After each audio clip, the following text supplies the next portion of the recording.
I mean, are you exhausted, or is it like now that the week is finally here, you've got a little extra energy to get you through the next 6 days?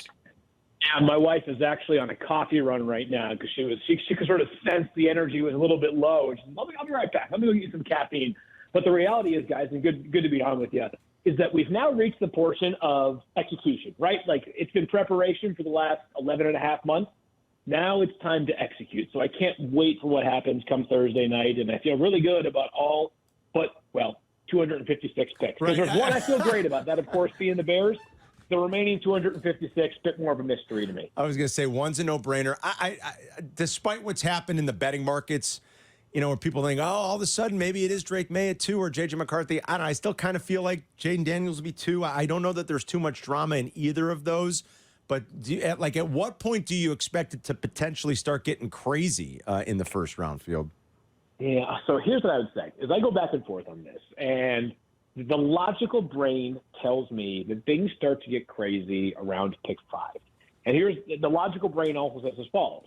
The logical brain says that Caleb Williams goes 1, Jaden Daniels goes 2, Drake May goes 3, and in this scenario goes to the Patriots. There's no trade down. And then it's 4, despite offers, because I'm sure there will be offers to move up to number 4. The Cardinals take Marvin Harrison Jr. because of their dramatic need for a wide receiver and the fact that he's arguably the best player in the entire class when you put position and positional value aside. Then things get interesting because if you're the Chargers at pick 5, you obviously could sit there and take a wide receiver, and Malik Neighbors would help a team that all of a sudden has one of the weaker wide receiver rooms in the entire NFL. But you could also move back because we know that Minnesota would like to get ahead of the Giants, or at least let's think about it, so they reduce the risk of the Giants taking the 4th quarterback and leaving Minnesota taking quarterback 5 or 6. The price for moving up could be 11 and 23 and also a first-round pick in 2025, which might be hard for the Chargers to resist. So I feel like the logical part of my brain tells me it's actually pick 5 where things get interesting.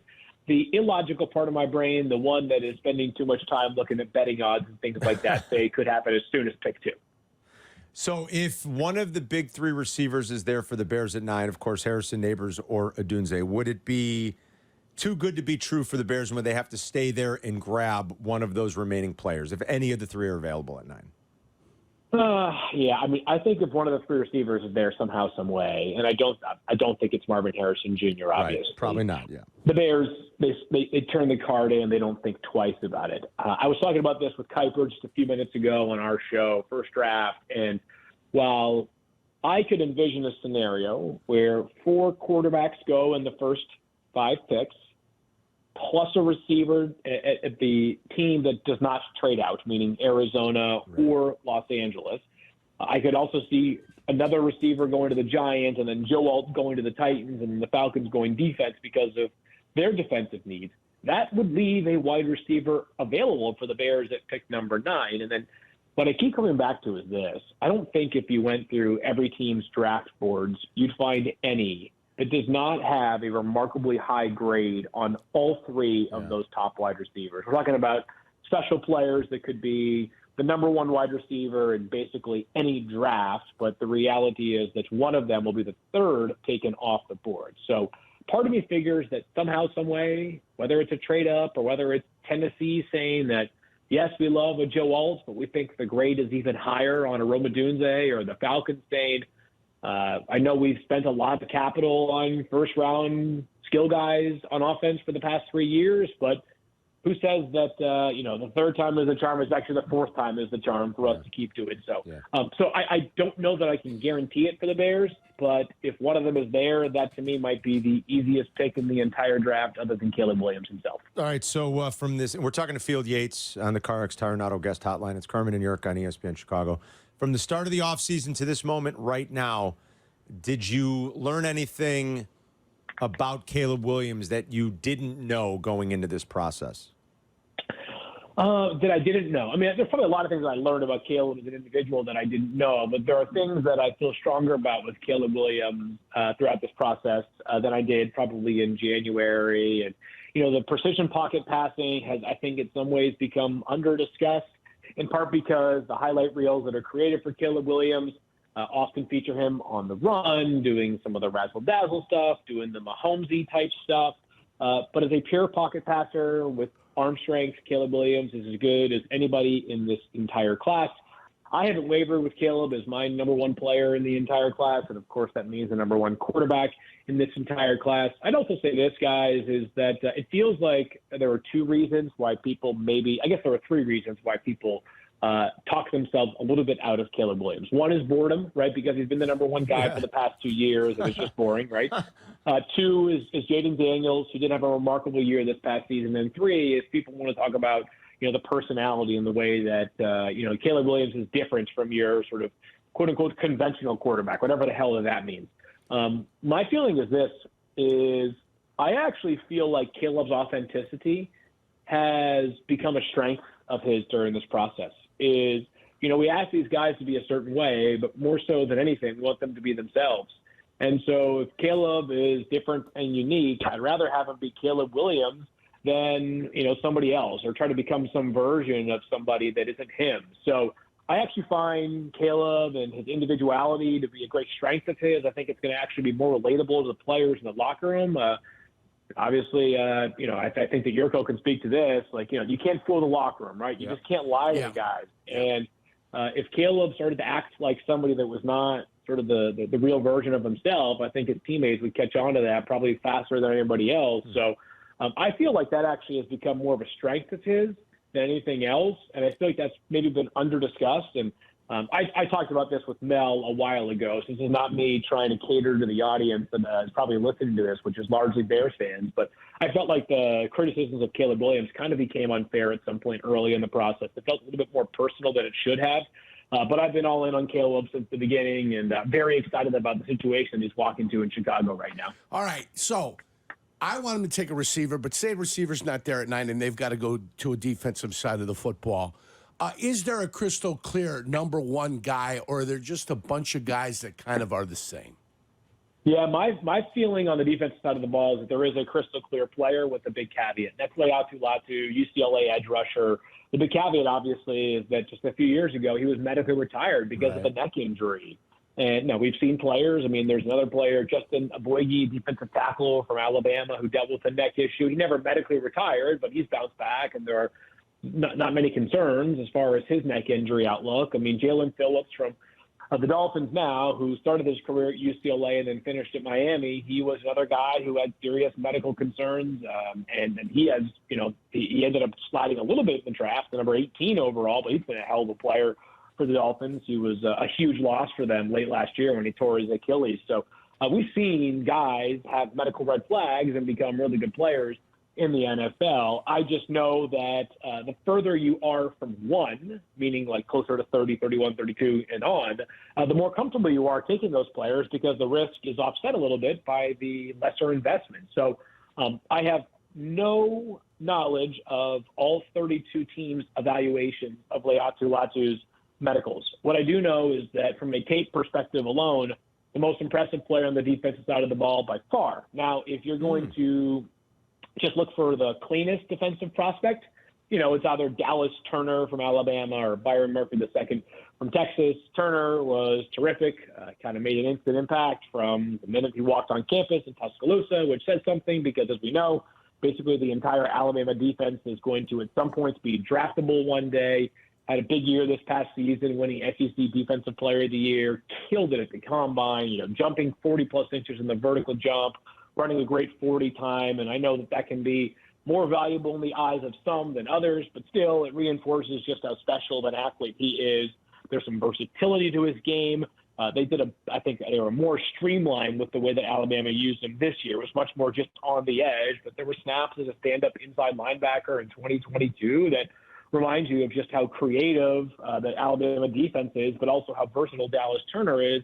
But he and Byron Murphy II, the tape to me is a notch below where Leatu Latu was, but I don't have any concerns about those guys, Turner or I have no concerns from a character standpoint of any of those three, but I have no concerns from both an age and a medical standpoint on Dallas Turner.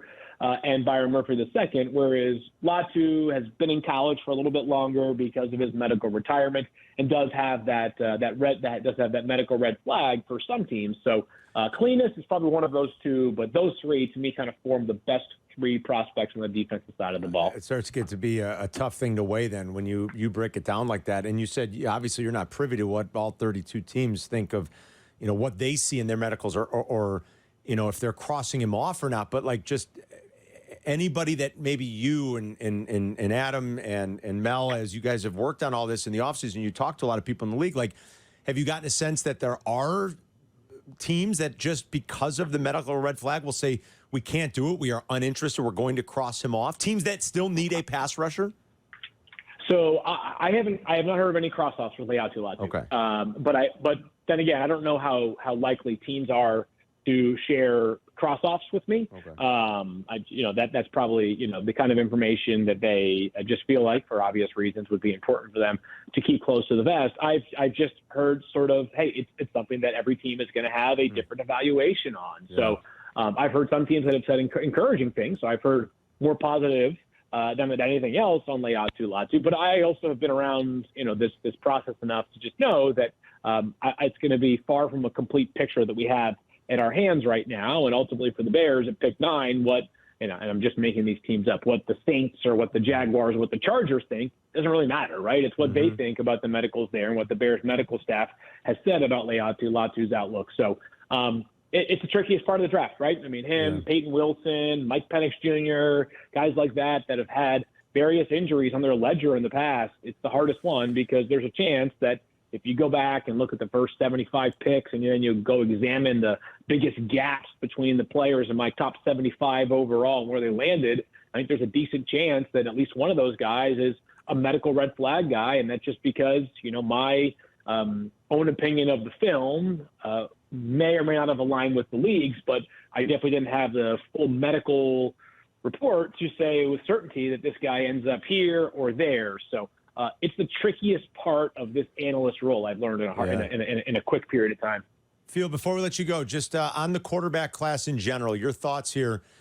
And, you spoke a lot about Caleb, obviously, already with us. But, the 83 draft, the 2020 draft, those are few and far between. I mean, those are the more outlier ones. Normally, if you get 1 out of 5, you're like, okay, that's more like it. One of those quarterbacks turned out to be a stud. But there's a lot of hype on a lot of these guys. And what do you think, like 3 years from now, if you looked into that crystal ball of yours, like, is there a chance that this is more on the sort of outlier side where like Jaden Daniels, Caleb, maybe Bo Nix, like whatever it is, some combination of 3 of them are all stud quarterbacks in this league?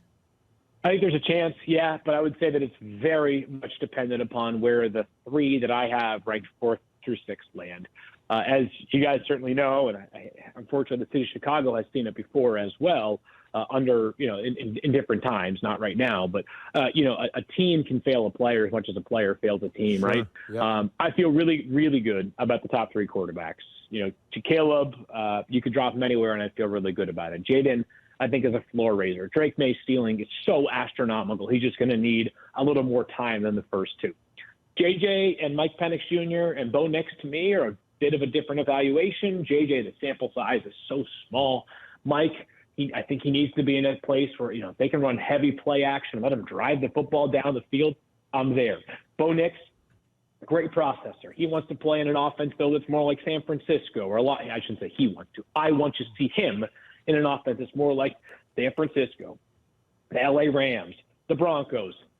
Emphasis on timing, rhythm, accuracy, getting the ball out fast. So those 3, I think it's much more about where they land.